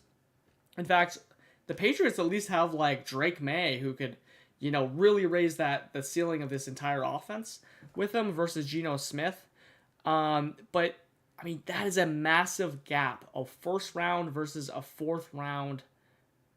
I mean, like the opportunity cost in that gap is substantial. There is no way I'm clicking Jeanty in redraft. I love him as a prospect, all that stuff. I want to get out to a hot start. I want to pick an established receiver or running back in that 1st round, and I will happily take my Treyveon Henderson in the 4th round. So my official bold prediction, though, and why I love this even more, is that I'm going to say Treyveon Henderson, RB18, outscores Ashton Jeanty, RB6. So, I mean, again, you look at the draft capital, it's a very, very bold prediction. I think there's a lot of room where I think they'd be very, very similar, and it's still a big win on this Henderson side. I just hate taking these rookies redraft round 1. It's too easy to make them a bold prediction, but I truly think Henderson can outscore him with his ability, or at absolute worst stay on par with them. So, Dan, Walter. That's definitely a bold prediction, and you definitely know the business, Jesse, and I know the chemistry. And someone on cue says, "Yo, Mr. White." I feel awake. Yeah, that is a bold prediction. Yeah, so Henderson, I was listening, that Henderson will outscore Ashton Jeanty. Yeah, I think that's very interesting. Because, we were just talking about this, I think it was just like last night or the other day, that it's really an unknown with these rookies. Like, sure, Jeanty has the better draft capital and all that, and he's like the highly touted prospect. He's like the next Bijan or whatever. And, Jeanty should be amazing, but you just like never know. We get the biggest surprises with rookies, and I think that's why it's easy to kind of just naturally gravitate there with some of these bold predictions, because they're the players that we know the least about. Because, we think we know them with what they were as prospects, what they did in college and the hype they've gotten this offseason and how they looked in training camp and preseason and all that. But you just never know for sure until they get out on the field. And, I mean, I think Henderson could easily outscore Jeanty. Throw Hampton in there too. Like, I think those top 3 rookie running backs, they could easily finish in any order this fantasy season. So, but I appreciate the bold prediction there. And I'm wishing I had some Henderson and in any format, dynasty, redraft. I'm sure we probably draft him on a best ball team or two, but 100%. I wish I had some more of him. I definitely think he could be a league winner this season. Great call. Yeah, I just think the most important thing is that if you think, oh, he's rising, Henderson in round 4, well, again, just remember there's a rookie running back in round 1, and I think there's a great chance he can outscore him. And just one final thing to actually add to that, people would have told you you're crazy if Neighbors would outscore Marv. There was not even that big of a gap between them, but a sizable gap. And, oh, he's on the Giants. What if you knew that Tim Boyle and Tommy DeVito were gonna be throwing the balls. It didn't matter. He destroyed Marv. You could say kind of make those same arguments. Oh, like it's the Patriots, they stink, and at least the Raiders have Geno Smith, man. Like, and Pete Carroll. I don't care. I think Treyveon Henderson's awesome. I think he finds a way. So yeah, that's my second bold prediction. Let's get to your final one, Dan. All right, so we'll go back into Heisenberg mode here. We'll get the hat. And we'll get the shades. And the final bold prediction is with Mr. Dylan Sampson, another rookie running back for the Cleveland Browns. He's taken in the 4th round. And let's see here. Yeah, so my bold prediction with Dylan Sampson is that not only will he score more fantasy points than Quinshon Judkins, he will also outscore Quinshon Judkins in points per game. So, that way it's not even like an issue of, Dylan Sampson played more games than Judkins, so like of course he'll outscore him. Even on points per game, I'm going to say Dylan Sampson scores more points per game than Quinshon Judkins this season. And I will say that Dylan Sampson is this year's Bucky Irving. He is the guy that you need on your fantasy team, the second half of the season, that basically like goes off and wins you the league. And I mean, ever since I like started watching this guy, it took a little bit for him to kind of grow on me, but like the more I watched him, the more I appreciated his game. And I just see shades of Bucky Irving here. He reminds me of Bucky Irving so much. I just think there are a lot of similarities in like their style of play. They're both like very crafty and like deceptively quick, and they're just really good at breaking tackles and eluding tacklers and just doing things you don't expect. I feel like Sampson can do it all. Like he can catch passes, he can run the ball, he can score touchdowns. I mean, he scored like an absurd amount of touchdowns in his final season at Tennessee, and that was like in the SEC. I forget offhand. I should have looked it up, but what did he have, like 18 touchdowns or something like that in his final season? It was something absurd. Like, feel free, anyone in the chat, like look it up for me and confirm that. But yeah, I'm just feeling Bucky Irving here. And I missed out on Bucky Irving last year. He was just kind of a guy that, slid between the cracks, slid under the radar, and I didn't have any of him in Dynasty, which I deeply regretted. So yeah, if I'm looking for this year's Bucky Irving, look no further than Dylan Sampson.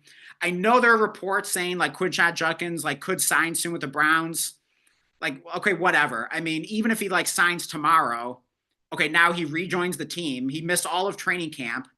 And as Mike Tomlin said last year, talking about receiver Roman Wilson, it's hard to jump on a moving train. That's part of the reason why like Roman Wilson did absolutely nothing last year. It's hard to catch up when you've like missed all of training camp. You haven't been working with the team, developing chemistry, learning the playbook, getting acclimated to the NFL, the speed of the NFL. So I think Quinshon Judkins is going to be way behind, and Dylan Sampson has an amazing opportunity, at least the first handful of weeks, presumably with no Judkins or with a Judkins who's just sort of like, I don't know, inactive each week or, I don't think they're just going to like, Browns just going to sign him and like put him out there week one and like, give Judkins 10 carries or whatever. I would be shocked if that happened. So I think Sampson has an amazing opportunity to establish himself as the alpha in the backfield. And I think he's going to take the opportunity and run with it. So more fantasy points for Sampson than Judkins, more fantasy points per game. And you are looking at your next Bucky Irving. Yeah, very interesting take. Actually, this is probably like more of a dynasty one because I was curious to my draft last night of like who went first, Sampson or Judkins. Sampson went 30 picks ahead. So, for redraft, like, because of the whole suspension thing, obviously that plays the big factor of, okay, well, Sampson, you can use him earlier. So it's, I guess from that sense, it's like not it's important to say the points per game stuff, because we don't even know when Judkins coming back and Sampson, seems to be going ahead in redraft. But in Dynasty, there's a big difference in their value. And if that's correct, there is some big gains that you could make. by obviously buying Sampson or selling. Yeah, but honestly, I think he's a great deal in redraft. I mean, what round is he typically going in? Like round 10, round 11, 12? I mean, you're getting him crazy late. You're getting him in like the double-digit rounds, basically, probably in most redraft leagues. I mean, especially casual ones. Like, no one knows who the heck like Dylan Sampson is. Your idiot league mates or whatever you want to call him. So yeah, and one thing I just want to share about Judkins, because I can't remember if we had ever talked about it on the channel, because we were on a little bit of a live stream break there. I think we probably didn't do one for like about a week because we recorded a video for the first time in a while. So yeah, everyone check that out. Basically it's called like our friend hired us to draft his fantasy football team for him. So that was a lot of fun. So we drafted the fantasy team for this friend of yours, Blake, and turned out really nicely. So that was a lot of fun. So definitely check that out. Even if you've already done like your home league draft, still a very fun video to watch. And in addition to recording that video, we were also planning everything for this Breaking Bad stream, of course. But yeah, I don't think I had a chance to mention that from what I'm hearing about the Judkins situation is that the Browns don't want to sign him until the NFL concludes their investigation to determine whether he's going to be suspended or not, because they can still suspend him even though he's not going to be officially charged with any crime. So who knows how long an investigation is going to take to wrap up? I mean, that can linger for weeks, months. I mean, who knows? I mean, maybe they'll try to expedite things, but you just don't know. Like, there's just not a clear timeline for that and when that's going to conclude. And so if that report is true that the Browns don't want to sign him until they know whether he's going to be suspended, which would make sense because like that's going to impact his contract, and that's going to affect like the leverage that the Browns have at the negotiating table, trying to sign him for as little as possible. So who knows how long this situation could linger for? I'm not going to get my hopes up that the report says they might sign him soon. Okay, well they might not. So I think Dylan Sampson has a great opportunity here. I think he's a value in Dynasty, value in redraft. I'm getting all the Dylan Sampson I can get. Yeah, certainly late in redraft, and yeah, if you can get him, I mean, if you get that bold prediction, he's hot right out of the gate, right? I mean, yeah, certainly could be that Bucky Irving-esque steal, and can have a chance to run away with the job. So yeah, I like it. Yeah, and they both were taken in the 4th round of the NFL draft, and they both like don't look the fastest when they play. But actually, Sampson, he's got a pretty fast 40 time. So like you don't like always see it, because sometimes I think he intentionally is like waiting for his holes to develop, or he's almost kind of like playing possum a little bit before he decides to like turn on the jets and run away from everyone. So I mean, basically his upside is he's like a faster version of Bucky Irving. So I think his upside is pretty exciting, and I don't think the Browns would have taken yet another running back in round 4 after they had just taken Judkins in round 2 in the very same NFL draft, unless they just felt like there's something about this guy, he's just like too good to pass up, even though we don't even need another running back. Yeah, I love it. Sawston in the chat is saying Harold Fannin ? Unfortunately, we don't have Harold Fannin. That is so funny you said that, Blake, because I mentioned to you before the show, before the live stream, that I actually had a different bold prediction instead of Sampson. Oh, okay. And while I was kind of preparing for this live stream, I was watching a YouTube video from Dynasty Points doing their own like bold takes for the season. And one of my favorite, fantasy content creators on YouTube, his name's Theo. I don't even know his last name. Oh, Theo Greminger, on Dynasty Points. He basically, I'm like listening to the video in the background, and I hear him make the very bold prediction that I had as my 3rd bold prediction, almost like word for word. Basically, my bold prediction was going to be that Harold Fannin finishes as a top 12 tight end in fantasy points this year, like in redraft, in production. Basically what Theo's prediction is that he's going to finish top 12 in like the second half of the season. So it was a little less bold than mine. And then he also said he'll finish like top 18 overall in the season.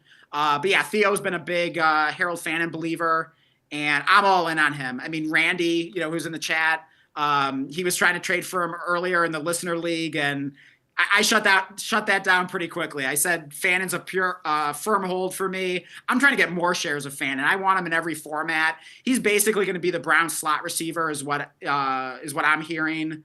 He's going to have a role right from the get-go. And this is a guy that had 100 catches as a tight end in a college season. I don't care if it was at Bowling Green or where it was. Like, this guy can play. I love Harold Fannin. Yeah. I mean, I did not expect that one to be Harold Fannin as the bold prediction. Obviously, a little more obscure, and especially like redraft purposes, like right. No one's even drafting him. So yeah. Unless you're in a really deep league like my home league where it's like 22 rounds. But yeah, I know that's very uncommon. Yeah. I mean, hey, this isn't even bold, but he's I mean, regardless. Here's the thing: if Njoku were to stay and get extended on his contract and be awesome, like I at least think that Njoku will be. Well, at worst, Harold Fannin, he's probably just like the next Isaiah Likely, and people are dying to get him, even if he's like not even really scoring fantasy points. So. Good archetype, a tight end, especially for Dynasty, regardless of what even happens this year, as long as he flashes anything. So, yeah. I have two very quick bonus bold predictions. I won't even elaborate on them. I'll just say what they are. Xavier Worthy scores more fantasy points per game than Rashee Rice, and Worthy finishes as a top 12 wide receiver on the season. And then my final, I don't even know if I can call this a bold prediction. What's bolder than bold? Whatever that is. Malik Washington of the Miami Dolphins, second-year receiver. I'm saying that Tyreek Hill is going to pull off his jersey during a game and walk into the locker room, by, whatever, week 5, week 8, whatever. Jalen Waddle is going to get injured yet again. And Malik Washington will lead all Dolphins wide receivers in fantasy points this season. Mark it down. Okay. Yeah, I mean, he's been getting some hype up as well, so that has got to be the boldest one out there for sure. Look, had to throw it in there. We're doubling up on Stefon Diggs. Honestly, in my head, because I knew I did that 2 touchdown prediction for week 1, which I actually ended up hitting. Well, in my head, I was just like, yeah, okay, I guess Stefon Diggs was my third bold prediction, because I can't even remember what my little third one was. I guess it was yours, but I'm taking Stefon Diggs this year. I should pull up my phone to see his wide receiver ranking. I would just go. It was Anthony Richardson. Was oh boy. Was your other bold prediction? Oh boy, what was that? It was probably. Hey, that's a whole other discussion. I mean, there was some bad luck there, and I don't think it was. We're doubling down. AR's my AR's my surprise bold prediction. Actually, that should have been a good one. I'm just like, I don't know how, some way, somehow, AR is in there, but Stefon Diggs. You're like, well, he's got a torn ACL. He's on the Patriots. He's washed. He outscores DJ Moore. Honestly, in my head, I didn't even think this was that bold. Like, to be completely honest with you. Right. I mean, I don't even know that DJ Moore is a wide receiver 1 on his team. I don't even know if he's like really established himself, by the end of the season, more of a wide receiver 2 over, all that competition in that room. Yeah. He's being drafted like the wide receiver 1 clearly in that team in redraft. Well, Stefon Diggs is undoubtedly the wide receiver 1, attached to Drake May, who, I mean, I think is a good quarterback. And, Dynasty, sure, I think he's a little overpriced, but redraft is a really good, awesome bet. I didn't even, that would have been a really easy one is, Drake May is going to finish as a top whatever. That's not even, bold in my opinion. Everyone's talking about that. So I wanted to go to his receiver 1, say Stefon Diggs outscores DJ Moore. This is certainly bold. Stefon Diggs is the wide receiver 39 according to Fantasy Pros ADP, and DJ Moore is wide receiver 20 somehow. Okay. So the Fantasy Pros is claiming. I think they just gather it off expert rankings, ADPs. That's probably approximately where each of those players are going in redraft leagues relative to Diggs goes very, very late. So, the one thing that could get Diggs is, okay, he's got that, knee injury. Hopefully, he looks good to go. I'm buying it. Awesome enough. You don't even need to start him week 1 likely with your team because he's really not even going that high in drafts. He's a perfect late round target where he can get better throughout the season, but he might be good out the gate. It's because he's a veteran. It's this weird combination, and he's just gonna soak in targets. You might get the same Stefon Diggs bet you were getting last year with your bold prediction, but you're getting them at a fraction of the price. So had to put Stefon Diggs outscoring DJ Moore. I just do not like DJ Moore this year. Completely get it. He could catch his a million screen passes again. He's not a legitimate threat downfield. He hasn't been. People think back to that extremely fluky, off of a handful of big plays season with the Bears, high volume. It's not going to be like that this year. I think he's going to be a big disappointment where he's going. What do you think, Dan? Yeah, I'm a little concerned about DJ Moore as well. I own him in the Aqua League where I'm co-managing a team with Randy, and of course, Blake, you are co-managing a team with Matt. So, we own DJ Moore in that league. In fact, you guys traded him to you. Yeah, you tiered up to Devonta Smith, but you paid a decent price to do it. You gave us a 27-second and Tajay Spears and Hunter Henry, and then we had to kick you back Jonnu Smith after he'd been traded to the Steelers and we didn't care about him anymore, and I think a 3rd and 27. We were happy with the deal. Randy seems to be a little higher on DJ Moore than me. I'm a bit concerned. He was misused last year. I think he can be a complete receiver. He's pretty much been that his whole career, so I don't think there's much that he can't do. So I think it's just a question of, is Ben Johnson going to use him properly? You would think he would, but I guess just the question would be, is Odunze going to steal a spotlight? Is, Luther Burden and Colson Loveland going to steal a spotlight? There are a lot of mouths to feed, a lot of talent there, a lot of young talent.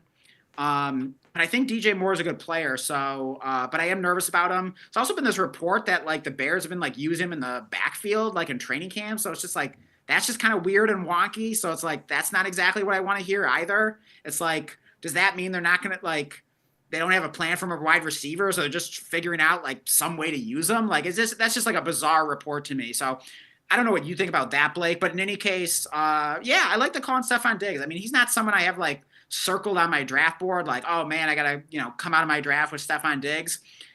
Maybe I'm kind of old school that I tend, I tend to like to fade players coming off of a torn ACL because I just worry that they start slow, they're not 100% themselves, they're a little slow out the gate, but it seems like the reports on Diggs have been good, so I'm kind of open to him being more the exception to the rule. I know medical technology has come a long way, from when I first started playing fantasy football a million years ago. I think it's a good call. I think it's very interesting. Yeah, he's coming off an ACL. I think it's pretty dang bold off of DJ Moore, wide receiver 20. Going ahead, by the way, of some of our favorite receivers, Tet and Hunter and Pickens and all those guys. So Calvin Ridley, we were saying earlier. So, no way I'm drafting him there. I think Diggs can easily outscore him. I think that's probably the one I don't know. Strangely enough, say that's the boldest one off of the ADP, but I'm from boldness to likeliness to happen. I actually probably feel the best about that one. In some weird ratio there. I think that's not crazy at all, especially in the second half of the season. If Diggs gets his footing, I think he'd be awesome. Yeah. And catching up with the live chat, Seb says Harold Fannin in a first. Right now for Zay. I'm assuming that means Zay Flowers. And he says maybe, potentially. So I don't know. Blake, do you know what trade Seb is alluding to here? I have no idea. I do own Zay in A league that he's in. I think probably Seb is just asking is that a trade that we would recommend? Because we were just talking about Harold Fannin. Would I trade Zay Flowers for a first and Harold Fannin? Yeah, I absolutely would. As long as that first is at least in certainly if it's in 26, if it's in 27, you could still probably twist my arm and do it.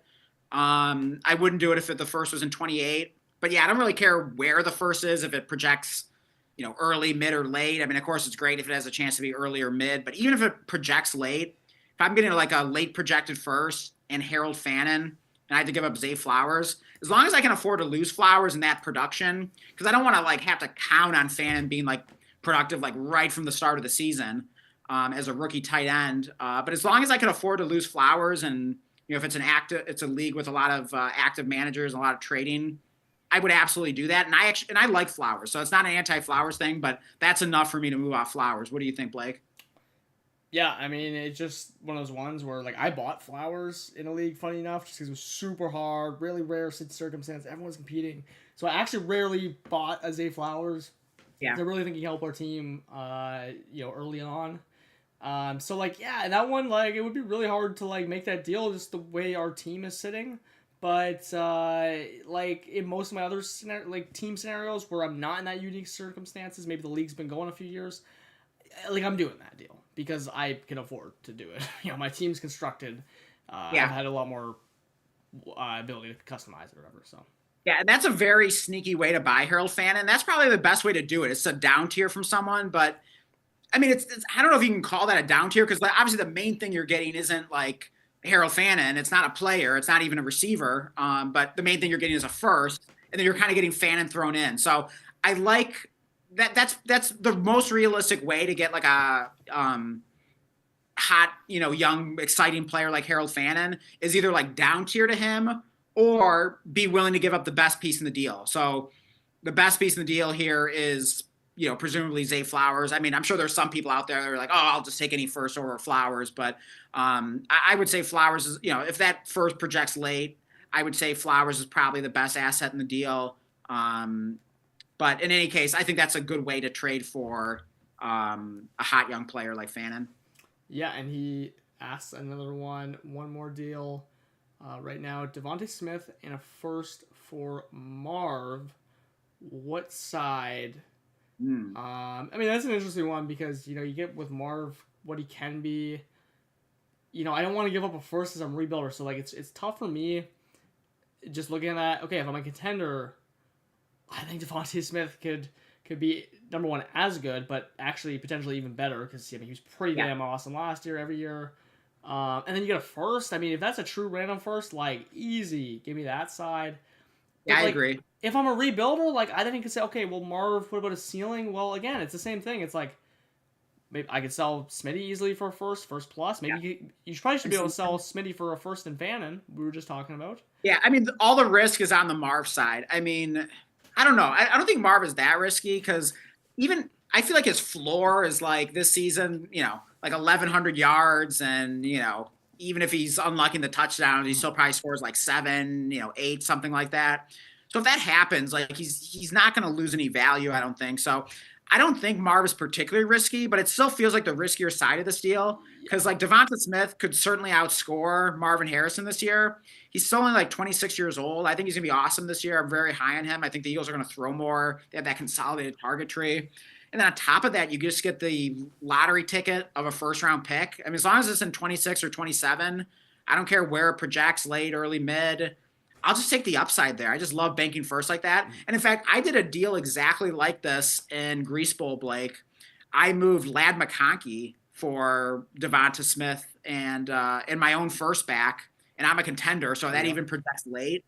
And I was even willing, I even had to throw in Trey Harrison to the deal along with Ladd. So you could argue I overpaid a little bit there, but it just kind of made sense for me.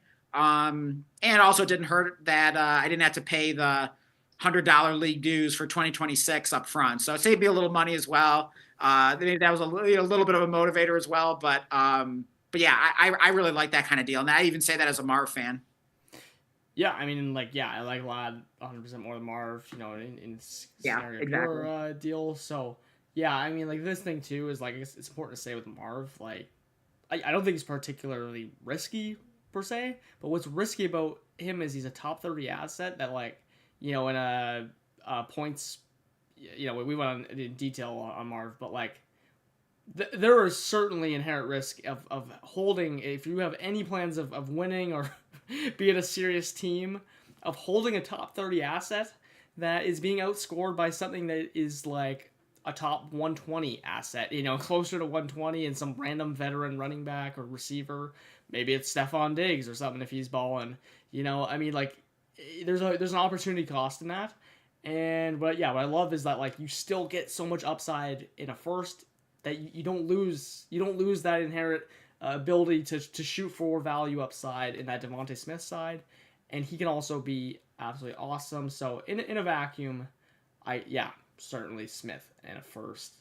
But yeah, I must say, like, everyone else, seems to be getting on this anti-Marv thing as well with me. I'm ready to flip as soon as I see a reason, where something's changing, the tides are changing. I'm ready to get back on the Marv train. I just need some reasons, so I'm excited to see how that season goes for him. I do think he could be awesome the second half of the season too if they fire that OC. Like, I think that's one of the biggest issues with him. So Right. Yeah, 100%. Yeah, I hope either the offensive coordinator has self-scouted, made some big adjustments this offseason, and he's going to be utilizing Marv a lot better this season. And if he doesn't and things are going bad, yeah, I hope he gets fired mid-season or during the season as soon as possible. They get someone else in there and at least give us fantasy managers and Marv owners a chance for something better. And I think Marv's talent deserves that. Yeah, no, for sure. So anything else we want to cover? I mean, I think that pretty much like covers everything. I mean, if anyone else has any questions in the live chat, we could certainly do a little more AMA here if you have a trade or if you want us to evaluate even like your redraft team that you just had, or you have a start sit question, because week 1 is upon us here. I mean season starts tomorrow, right? I mean we got the Cowboys Eagles. So yeah, Saquon is hopefully gonna go nuts, and so I can't believe like the season is finally here. I'm really excited for it, and yeah, we just thought this special stream here, Breaking Bad theme, would be a fun way to just kind of celebrate the end of the off season and the start of the NFL season. And it's been like such a fun off season on this channel here. I mean, we kind of had a hiatus like earlier this year where we kind of took a break from the channel because when we were making content in season, it was kind of tough keeping up with that. And then once we kind of got busy, it just kind of fell by the wayside.